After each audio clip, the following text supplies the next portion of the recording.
नमस्कार, आप देख रहे हैं भारत समाचार लाइव और मैं हूं आपके साथ वैशाली। आइए रुक करते हैं आज की खास खबर पर। होटल में संचालित हो रही अनैतिक गतिविधियों को कुछ पत्रकारों ने किया खुलासा, तो कुछ अनपढ़ और अनैतिक गतिविधियों में पत्रकार दलों के पेट में बहुत दर्द हो रहा है और यह पहली बार नहीं हुआ, ऐसे पहले भी हो चुका है। खैर, हमें इससे कोई फर्क नहीं पड़ता है, लेकिन जानकारी लगी है कि इन बेचारों का नुकसान जरूर हो रहा है। महीनों में मिलने वाली दलाली बंद हो गई। अरे दलालों, कुछ तो शर्म करो, अपने कर्म देखो, भगवान से डरो और अपने गिरेबान में झाँको तो शायद तुम्हें खुद शर्म आ जाएगी। सुनो होटल के आसपास क्या है रहवासियों की जुबानी और बताइए कि कौन सही और कौन गलत। नाम बताएं अपना। मेरा नाम अनुराग मिश्रा है।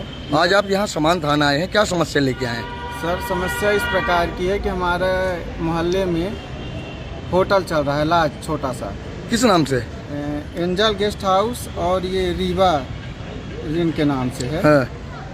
उसमें समस्याएं ये हैं सर कि घर में माता बहनें आती हैं, बगल में बैठी हुई हैं, कोई मुंह बांध के आ रहा है, कोई मतलब वैसा लड़के लड़कियां कॉलेज के आ रहे हैं, कहीं मुंह बांध के कहीं कुछ आ रहे हैं। रात होती है, बगल में औरतों का जाना मुश्किल है, कोई भद्दी कमेंट कर रहा है, कोई कुछ कर रहा है।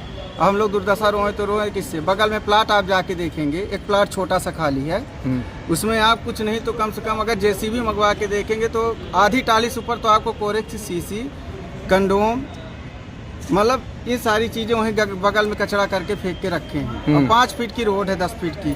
अब उनके पास कोई पार्किंग तो है नहीं, दो होटल चलवा रहे हैं। उस पार्किंग में उन्होंने क्या किया है कि इधर रोड में बिल्कुल पार्किंग बना दिया है। अब बताइए, 10 फीट की रोड है, 2 फीट तो मोहल्ले वालों ने वैसे भी घर बनाने में वो कर लिया, 8 फीट बची। 8 फीट में आप 5 फीट जमा कर लिए, हम लोग निकले तो निकले कहाँ से?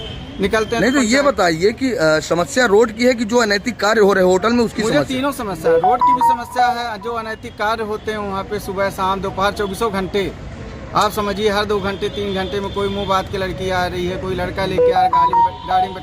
अब बताइए बच्चों का भविष्य क्या होगा? जब बच्चे वो चीज़ें देखेंगे रोज रोज आप, तो ऑटोमेटिक कहीं ना कहीं बर्बादी के लक्षण पे जाएगा आदमी। बच्चों की मानसिकता कहाँ जाएगी? जब आप सुबह शाम सुबह 8 बजते ही आप मुंह बांधे लड़कियों को देख रहे हैं, लड़कों को देख रहे हैं, तो क्या हो स्थिति पैदा होगी? ये सारी समस्याएं हैं। इसके पूर्व भी हमने सूचना दिया था पुलिस को, लेकिन पुलिस की तरफ से कोई कार्रवाई नहीं हुई। हमने अपने पार्षद जी को भी कई बार सूचित किया है, वार्ड 15 के पार्षद जी ने, लेकिन कोई मतलब ही नहीं निकलता। तो आज हम लोग फिर से आए हैं, कोशिश कर रहे हैं। अगर नहीं होता है तो आईजी साहब के पास जाएंगे, क्योंकि अब रीवा में सिर्फ विश्वास रह गया है तो रीवा आईजी सर का, जो हर पब्लिक, छोटा बच्चा हो बड़ा हो, सारा विश्वास उन्हीं पे आया है। पुलिस तो कोई काम जब तक आईजी साहब का निर्देश नहीं होगा तो मुझे लगता नहीं है, पर इस बार कोशिश कर रहे हैं कि आईजी साहब तक पहुंच जाएं। पहुंचेंगे सर, हम लोग कोशिश करेंगे। तो ये बताइए, इतना बड़ा अनैतिक कार्य यहाँ पे चल रहा है तो पूरा मोहल्ला ही परेशान होगा? सभी परेशान है। आप देखिए ना, हर मोहल्ले एक लाइन से जितने नंबर ये लिखे हुए हैं, नाम है जितना पूरा है, ये सब मोहल्ले के लोग ही परेशान है। बाहर के लोग क्यों परेशान होंगे भाई? उनसे क्या लेना देना? आप घर के बगल में प्लाटिंग देखिए, वहाँ पे कोरेक्स पड़ा है, कंडोम पड़ा है, इत्यादि सारी चीजें सब। तो ये लड़के लड़कियाँ, मतलब लड़कियाँ जो आती हैं कहाँ, स्कूल कॉलेज वाली रहती हैं, कैसी रहती हैं? ज्यादातर तो स्कूल है, कॉलेज की रहती हैं सर। अब वो यूज किए, कभी किसी के छत पे फेंक दिया। बताइए, छत पे माता बहनी रहती है, अब हम लोग उनको कंडोम बिन के फेंक के अच्छा लगता है? आप खुद सोचिए, जिसकी बहन बेटियां होंगी वो समझ सकेगा।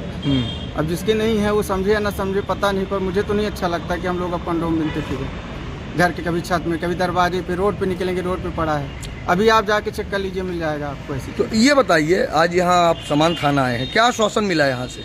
आश्वासन इन्होंने दिया है, अभी टीआई साहब से तो मुलाकात नहीं हुई है। इन्होंने आश्वासन दिया है कार्रवाई करने का, कि हम बात करते हैं, देखते हैं, आपकी समस्या के निराकरण करेंगे। अब देखिए, और अगर पुलिस द्वारा कार्रवाई नहीं की जाती तो अगला कदम क्या है? अगला कदम सर, हम मोहल्ला वासी सभी लोग मिलकर सीधे आईजी साहब के पास जाएंगे, क्योंकि आईजी साहब भी एक सहारा है हम लोगों का, क्योंकि उन्होंने ऐसे ऐसे काम किए हैं, तो उनकी महत्वपूर्ण काम। क्या चाहते हैं आप लोग और आपके मोहल्ले वाले?